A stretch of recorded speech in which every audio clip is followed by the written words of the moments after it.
Le gouvernement Ford a enfreint la loi en retirant l'Ontario du marché du carbone sans tenir de consultation publique. C'est la conclusion à laquelle en arrive la Cour supérieure de l'Ontario dans une décision rendue ce matin. Une victoire plutôt symbolique puisque rien n'oblige l'Ontario à revenir en arrière. Les explications de Juliane Lamoureux. La bourse du carbone rattrape les conservateurs de Doug Ford.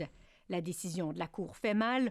2 juges sur 3 concluent que le gouvernement a carrément enfreint la loi. Il devait tenir des consultations pour pouvoir retirer la province du marché du carbone. Il ne l'a fait que lorsque Greenpeace a déposé une poursuite contre lui. We're finally ending the cap and trade carbon tax scheme. La Cour note que le gouvernement s'est empressé d'entamer les procédures le jour même de la sermentation du gouvernement.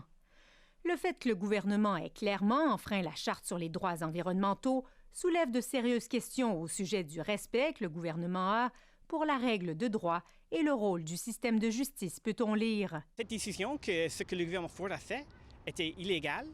C'était une décision importante pour les droits sur l'environnement.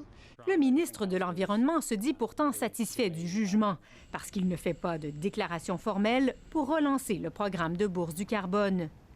Notre gouvernement a fait campagne avec un engagement clair d'éliminer la bourse du carbone, une bourse qui rend la vie trop chère pour les familles et les entreprises de l'Ontario, dit Jeff Jurek dans une déclaration. Les conservateurs s'en tirent donc sans conséquences tangibles, mais ils pourraient en payer le prix autrement, croit l'opposition. Il y a des dommages pour la crédibilité du gouvernement et le premier ministre Doug Ford. Le gouvernement avait le droit de retirer l'Ontario de la bourse du carbone. Cette question n'était pas en cause dans la poursuite. Le problème, c'est que les conservateurs n'ont pas respecté les règles pour le faire.